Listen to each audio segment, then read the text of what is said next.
Images. Donc, comme on a les images, forcément, le choc est d'autant plus grand. La colère de beaucoup d'entre nous va dans tous les sens.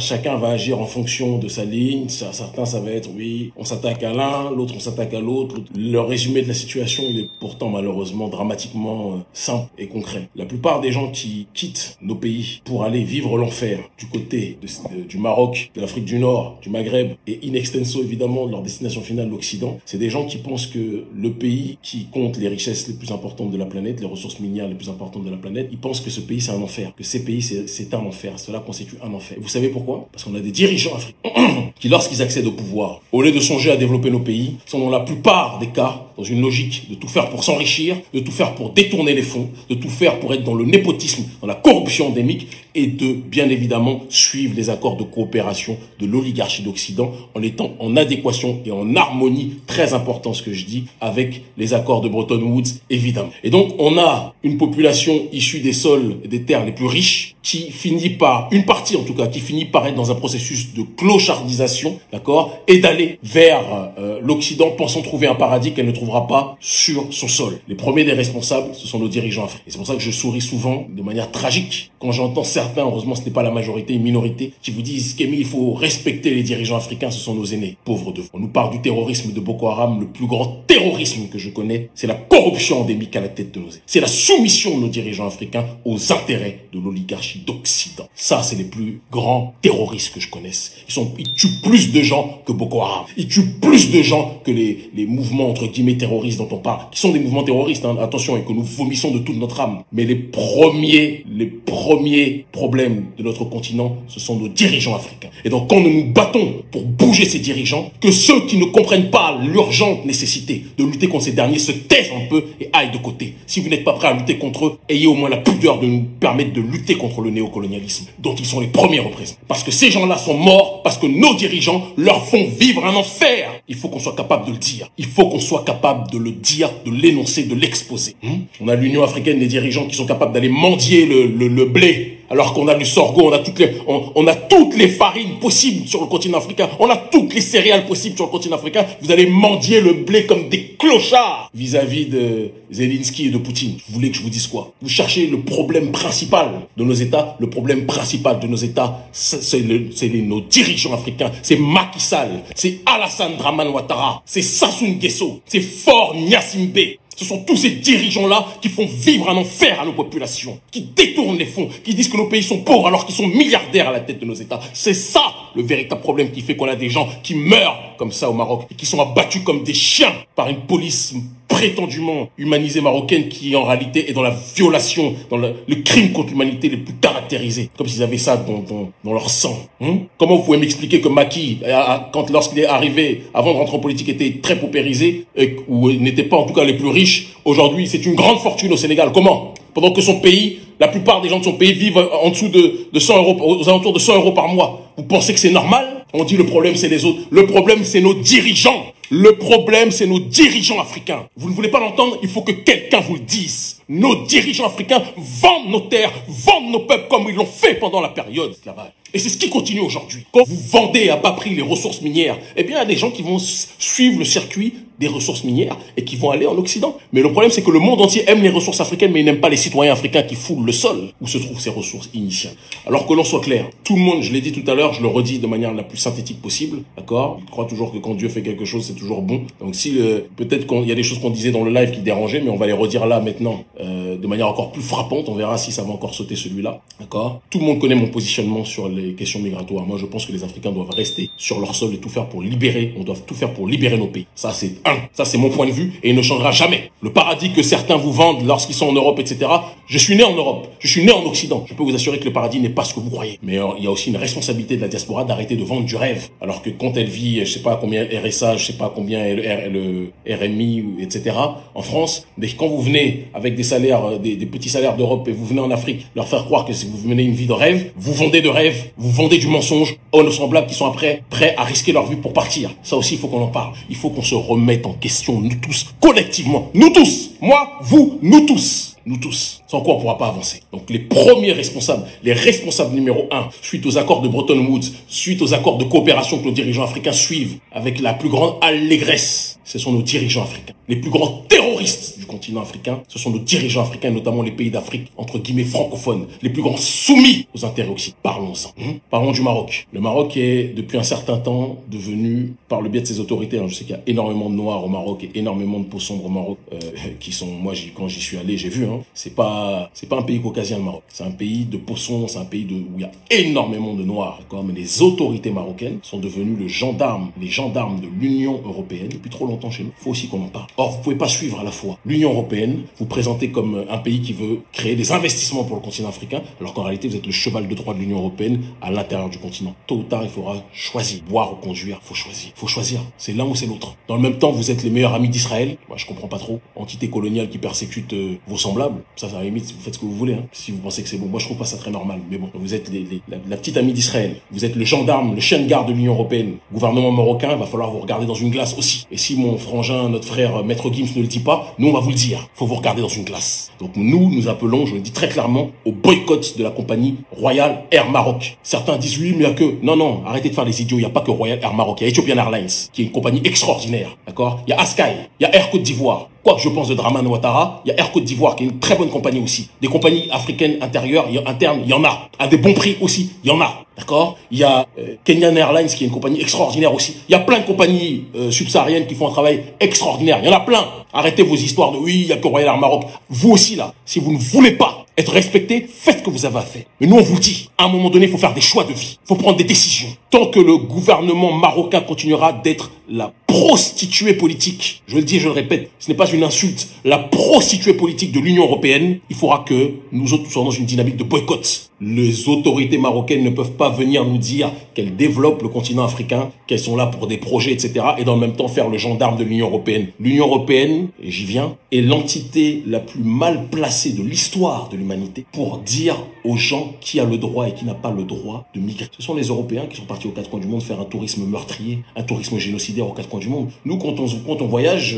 quand les Africains voyagent, circulent dans le monde, c'est pour découvrir le monde, c'est pour travailler, c'est pour... Mais l'Union européenne, qui est l'oligarchie occidentale, lorsqu'ils ont voyagé dans le monde, c'était pour génocider les peuples. Donc vous-même, vous avez migré partout. Vous êtes les plus mal placés de la planète, même de l'univers, pour dire aux gens s'ils ont le droit de voyager ou pas.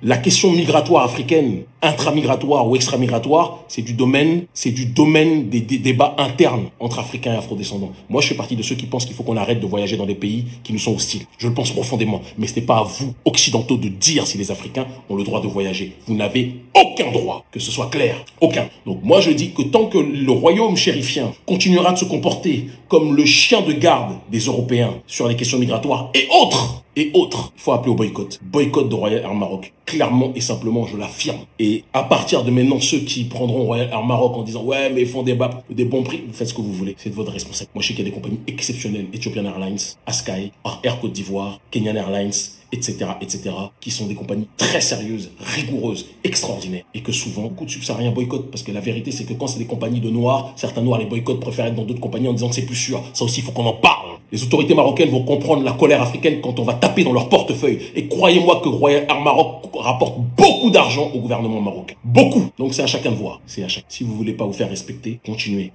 à alimenter économiquement des gens qui vous méprisent. Je parle des autorités, je n'essentialise pas à tous les gens là-bas. J'en ai vu qui sont bons, il y a des gens qui sont mauvais, comme il y a des noirs qui sont très mauvais, des noirs qui sont très n'est pas à côté. Mais il faut quand même qu'on soit capable de dire que la négrophobie, elle est endémique dans les pays du Maghreb. Il faut aussi qu'on soit capable de le dire en toute simplicité.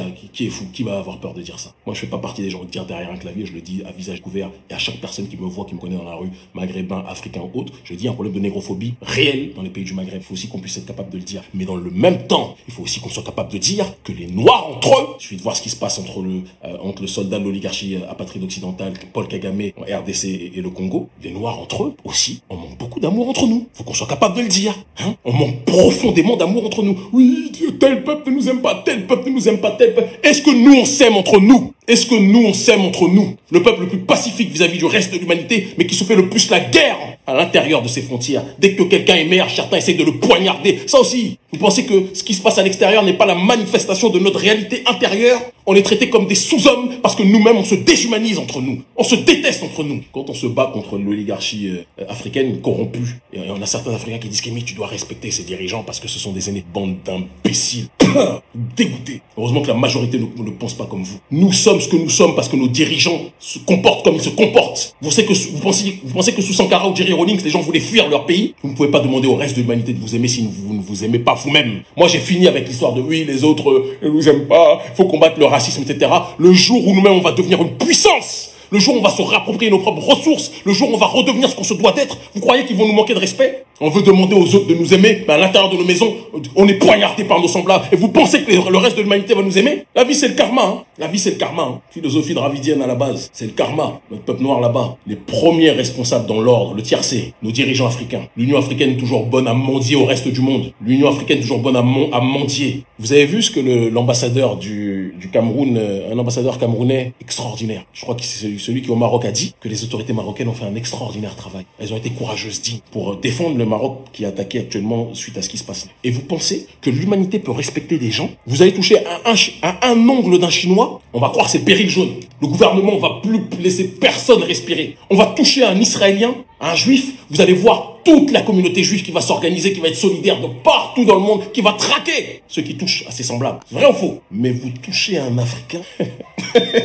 Vous touchez un Africain et vous allez voir les dirigeants africains qui vont tourner le regard parce qu'ils vont regarder si je tape sur eux là, est-ce qu'il y a encore financement? Si je tape sur eux là, est-ce qu'il y a encore le bakshish? Parce que moi là, j'ai un voyage, j'ai un château à acheter, un hôtel particulier. Il faut qu'on en parle. Vous vous plaignez, on se plaint partout. Oui, les autres ne nous aiment pas. Oui, les autres ne nous... Est-ce que nous on s'aime entre nous? Est-ce qu'on s'aime entre nous? Nos dirigeants nous voient comme du bétail. Nos dirigeants viennent nous voir à chaque période électorale. Et encore. Parce que les 3/4 du temps, ils sont mal élus. Et une fois que les élections sont terminées, ça y est, c'est la boucherie.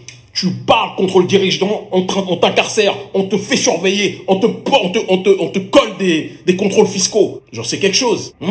Des dirigeants tortionnaires, pires terroristes du continent, les plus grands terroristes du continent. Ils avaient des gens qui viennent nous dire qu'Émile, faut respecter ses aînés. Je vais jamais respecter des gens qui tuent notre peuple. Je ne vais jamais respecter des gens qui humilient notre peuple. Je ne vais jamais respecter des gens qui font que notre peuple est capable de mourir comme il meurt là-bas. Jamais. Et je vais les combattre toute ma vie. Jusqu'à ce qu'ils marchent comme les Jerry Rawlings. Jusqu'à ce qu'ils marchent comme les Patrice Emery Lumumba. Paix à son âme. Jusqu'à ce qu'ils marchent comme les Thomas Isidore Sankara. Je vais me battre contre eux parce que ce sont eux les premiers relais du colonialisme. Vous dites oui, Kémy, tu exagères contre les dirigeants. Crevez en enfer. Notre peuple meurt. Vous êtes là, cachés derrière certains d'entre vous, cachés derrière votre smartphone, j'arrive même plus à parler. Pendant que nous, on se fait arrêter, surveiller, expulser, persécuter par ces dirigeants. Parce qu'on veut une seule chose qui est la justice sociale. Parce qu'on veut une seule chose qu'ils arrêtent de se soumettre au système colonial occidental. Pour moins que ça, des gens ont fait des révolutions. Nous, on mène le combat. On mène cette révolution culturelle, cette révolution politique. On fait tout ce qui est en notre possible. Mais nos premiers adversaires sont ceux qui nous mettent des coups de poignard dans le dos. Malheureusement pour eux, notre dos est dur. Ils nous donnent des coups qu'on ne sent pas, comme dirait l'autre. Changeons notre mentalité. L'ambassadeur camerounais là qui est parti faire l'atalakou du Maroc, il devrait se faire attraper. On n'est pas un peuple qui se respecte. On ne respecte pas les nôtres. On ne respecte que quand ils sont... Je sais pas c'est quelle maladie qu'on a de respecter les nôtres que quand ils sont morts. C'est comme nos leaders. Hein. Quand ils sont vivants, on les persécute. Et quand ils sont morts, c'était un grand. À la minute près. Hein. Je sais pas c'est quelle maladie mentale qu'on a. Des fois, je réfléchis. Je repense à la dernière allocution de Sankara, lorsqu'il dit je me sens incompris par le peuple. Il y a quasiment les larmes aux yeux. C'est les mêmes aujourd'hui des années plus tard qui disent oui, Sankara. Quand Sankara était vivant, alors c'est vrai, hein, il y en a une grande partie qui prenait conscience, et puis il y en avait aussi qui le combattaient, il faut qu'on le dise. Qu'il disait que c'était un dictateur insolent et arrogant. Ça me fait penser à quelque chose. Boycott de la compagnie Royal Air Maroc et valorisation de nos compagnies aériennes subsahariennes. Ethiopian Airlines, c'est une compagnie exceptionnelle. Je vous le dis, c'est une compagnie extraordinaire. D'accord? Askai, qui doit encore travailler, qui est là. Air Côte d'Ivoire, qui est une très bonne compagnie. Quel que soit le mépris que j'ai pour Alassane Dramane, politiquement parlant, j'entends. Air Côte d'Ivoire est une très très bonne. D'ailleurs, plusieurs fois de suite, ils m'ont mis gratuitement en first class. Dramane, il va pas être content. Pas que des wataristes en Côte d'Ivoire, bien au contraire. Faut changer. Vous ne pouvez pas demander au reste de l'humanité de vous respecter si vous-même vous haïssez vos semblables. Faut voir comment on se traite. Faut voir la maladie de la jalousie entre nous. Je vis ça tous les jours. Donc oui, le problème, la négrophobie des autres, bien sûr qu'il faut en parler. Il faut qu'on parle de la haine de nous-mêmes, qui est très très présente. Très présente. Parce que moi, je crois que chaque peuple respecte Un peuple quand ce peuple se respecte. Il n'y a pas un endroit où je suis allé dans le monde sans imposer le respect. Voilà la manière dont les Marocains les policiers marocains, excusez-moi, les autorités marocaines se comportent avec certains subsahariens. Je jure devant Dieu qu'ils ne peuvent pas se comporter comme ça. La dernière fois, ils m'ont interdit ma conférence. Les personnes peuvent venir devant moi me manquer de respect. Ça sera mort pour moi. Soit ça sera la mort, ou ça sera la sienne. Mais vous ne manquez pas de respect. Certains vont dire qu'Emile est orgueilleux. Non, je suis un Africain qui sait qui il est, qui sait d'où il vient, qui sait quelle est sa civilisation, qui sait son rang dans le monde, qui sait le rôle de notre peuple dans le monde. C'est l'Africain que je suis. Et c'est ce qu'on devrait tous être. Il faut boycotter Air Maroc, je le dis, je le répète, tant que, que les autorités marocaines continuent d'être les clébards de l'Union européenne, on boycotte. Et si vous n'êtes pas content, prenez. Ceux qui veulent prendre, prenez. Quand ça va changer quelque chose dans nos vies, nous on vous dit, maintenant vous faites ce que vous voulez faire. L'Union européenne, quant à vous, vous n'allez pas vous en tirer facilement comme ça. On va tout faire pour vous dégager du continent africain. J'en fais le serment devant Dieu Tout-Puissant. On va vous dégager. On va désoccidentaliser nos institutions en Afrique. Pour ça, vous devenez fous. Parce qu'on a, nous tous collectivement, Yerewolo, Urgence panafricaniste, tous les mouvements patriotiques, on a mis au pouvoir des gens comme Assimi Goïta. Ça vous dérange, ça On va arrêter ça partout. Vous pouvez pas, et je parle aux subsahariens, je parle aux noirs, vous pouvez pas demander au reste de l'humanité de vous aimer, de vous respecter. Si on ne s'aime pas entre eux, si on est toujours dans des jalousies, pourquoi le plus ceci, pourquoi ça va pas marcher? Parce que ce qui se passe à l'extérieur de nos êtres, c'est la manifestation de ce qu'il y a à l'intérieur. On ne peut pas être persécuté par sans qu'il y ait quelque chose à chercher chez nous. Je vous le dis sincèrement, il y a quelque chose qu'on doit changer chez nous. Je vous le dis, il faut balayer nos dirigeants. Ceux qui veulent se soumettre à l'Occident, ceux qui veulent se soumettre aux intérêts de l'oligarchie occidentale, il faut le balayer. C'est ce que nous faisons. Et puis il y a des gens qui disent Kémy, tu es irrévérencieux de mes dirigeants. Crevez! Nous, ça fait depuis 2017 que Urgence panafricaniste tourne, que ce soit au Sénégal, que ce soit en Côte d'Ivoire, que ce soit au Mali, pour sensibiliser les populations, pour leur dire de rester sur place. Il n'y a rien, le paradis n'est pas. On passe notre temps. Demandez au coordinateur Urgence panafricaniste d'Ivoire, Aka passe. Demandez au général, le coordinateur de l'ONG Bassaro, à qui je passe la paix. Demandez au coordinateur Radim, avant la princesse d'Urgence panafricaniste, Ndeye Nogaï Babelso, qui reviendra dès qu'on aura la possibilité. Facile d'être maman multiple. Demandez au frère Radim ou à la sœur Ndeye, campagne qu'on mène des aides. Restez sur place. Restez sur place. Boycotter Royal en Maroc, mais ça c'est l'arbre qui cache la forêt. Ça ne va pas régler le problème globalement. Ce sera une pression économique pour que les Marocains sachent qu'on les a à l'œil. Le gouvernement, je sais pas. Et chassons, je le dis et je le répète, balayer nos dirigeants qui sont soumis aux Français. À un moment donné, ça ne peut plus durer. Ça ne peut plus durer. On a les dirigeants qu'on mérite. Chaque peuple a les dirigeants. Méditez dessus. Chaque peuple a les dirigeants qu'il mérite. Vous voulez d'autres dirigeants? Il faut se bouger, il faut risquer ça, il faut risquer ses libertés, que ça change. C'est comme ça. On a Faure Gnassingbé qui est à la tête du Togo. Quand on va au Togo, moi je suis interdit d'entrer là-bas. Faut aussi qu'on en parle. Vous voulez qu'on dise tous les pays où je suis interdit de rentrer justement parce que je dérange les dirigeants, parce que je dérange les dirigeants. Faure Gnassingbé, président du Togo, il croit que le Togo c'est une principauté, une royauté. Il a hérité du Togo de son père. Normal. Il s'accapare toutes les ressources. Et vous voulez que les autres nous respectent alors qu'on se laisse respecter par personne. On a un Macky Sall qui est arrivé en tant qu'espoir d'une population sénégalaise qui en avait marre, le président Abdoulaye Wade, qui a fait plus de bonnes choses au pouvoir que Macky Sall, précisons-le, même s'il a eu beaucoup de dérives. La trahison de Kadhafi, on ne pardonnera jamais. Mais on a Macky Sall qui est devenu la synthèse de tout ce qu'il combat, qui interdit à l'opposition de se présenter comme ça, qui fait venir toutes les entreprises françaises avec les accords de partenariat économique, les APE, comme ça, qui vous fait croire qu'il développe le pays parce que vous avez des entreprises qui ressemblent à la France et donc vous vous dites « Ah !» on est développé. Et si je commence à parler, même le téléphone, il va arrêter de tourner. Pendant combien de temps vous allez tolérer ce genre de choses-là? Combien de temps? Sans parler des marabouts corrompus qui soutiennent Macky. Faut qu'on en parle aussi. Ou dans les pays comme Congo-Brazzaville, dont tous les pays, pourquoi je vais cibler un? Tous les pays d'Afrique francophone, les meurtriers, les persécuteurs présidentiels de nos peuples sont soutenus par les chefs traditionnels. Pourquoi on ne le dit pas? Tout le monde sait ma dévotion maladive aux chefs traditionnels. Ceux qui me connaissent savent les relations que j'ai avec beaucoup de chefs traditionnels. Il y en a qui soutiennent la vraie justice, mais il y en a d'autres qui ont des grands pouvoirs qui soutiennent malheureusement les tueurs de nos peuples. Eux aussi, il faut qu'ils se responsabilisent. On peut pas soutenir des gens. Quand j'ai vu une collection de chefs traditionnels qui ont soutenu Alassane Dramane Ouattara en Côte d'Ivoire, moi j'ai été élevé quand j'étais petit, mon père me disait, surtout béninois, il me disait, tu viens d'un pays où les gens ont la science de pouvoir faire tomber, arrêter la... Et nos chefs traditionnels ont des capacités incroyables, c'est une réalité. La métaphysique africaine et la métaphysique tout court, ce n'est pas un jeu. On est capable des choses les plus surnaturelles, mais quand il s'agit d'arrêter l'injustice, donc je remercie ceux qui sont avec nous parmi les chefs traditionnels. Il y en a. Je vous aime. Dagbo Hounon et d'autres. Je vous aime. Et tous ceux qui servent les marionnettes du colon, il faut aussi vous les rendre compte. Parce que l'invisible, le Seigneur des mondes, n'acceptera pas éternellement ce genre de situation. On se le dise. L'argent. Il suffit qu'on donne un billet à quelqu'un, il est capable de vous détruire, d'essayer. Il faut qu'on fasse une introspection collective en tant qu'Africain de ce qui ne va pas. Africain et afro-descendant, aucune différence. Il faut qu'on fasse une introspection collective. Quand ça ne va pas, ce qui ne va pas chez nous, pas. Vous pouvez pas reprocher au reste de l'humanité. Quand quelqu'un ou un groupe de gens est détesté par toute l'humanité, l'humanité, à un moment donné, il faut que, sans être dans un processus de haine de soi, non, mais il faut qu'on fasse une introspection pour savoir pourquoi on est attaqué partout. On est attaqué partout parce qu'on est la matrice de l'humanité. On est attaqué partout parce qu'on est l'essence de l'humanité. C'est une règle. Mais on peut être haï ou jalousé par les gens. C'est normal. Les puissants sont jalousés. On ne doit pas accepter d'être assassiné, persécuté et que c'est continu. Ça, c'est quelque chose que Dieu. Faut se battre. Nous, on est au charbon tout le temps. Tout le temps. Donc, tout le monde sait ce qu'on fait contre le néocolonialisme depuis des années. Au moment où je vous parle, à cause de nos prises de risques et nos mobilisations contre le néocolonialisme et contre les marionnettes dirigeantes, je suis interdit d'entrer en Côte d'Ivoire. Je suis interdit d'entrer au Sénégal. D'accord? Le Gabon, visiblement, je n'ai pas la possibilité de rentrer. Mais ça va, si je veux rentrer toujours. Je suis interdit de rentrer au Togo. 4 pays. Et l'Afrique centrale, puisqu'il faut demander un visa et que je suis connu dans la plupart des cophones, vous vous doutez bien que le circuit semble restreint. Ça, c'est nos prises de position. On assume. La question, c'est ce que chacun d'entre vous, qu'est-ce que vous êtes prêt à faire pour que les choses changent? On vous a dit boycotter, ouais, Air Maroc, valoriser les compagnies africaines subsahariennes. J'ai vu des gens qui commencent déjà à parler.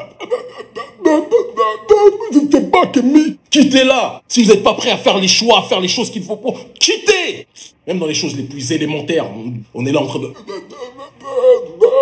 N'importe quoi. Désolé aujourd'hui, j'ai pas le ton vertueux, noble de l'aigle, mais j'ai pas envie de voler haut là. J'ai envie d'être haut. J'ai envie d'être dans l'entendement même des gens que je combats. On doit changer nous-mêmes. Et je vous le dis, les terroristes numéro 1, les raisons numéro 1 pour lesquelles nos frères sont en train de mourir là-bas, même si je décourage tous ceux qui veulent aller vers l'Europe, je leur dis, essayons de cultiver nos terres sur place. Mais nos problèmes numéro 1, c'est nos dirigeants africains. Moi, je vous le dis. Et ceux qui sont pas d'accord, calez en l'air. Je vous le dis. Elle dit, je suis un terroriste.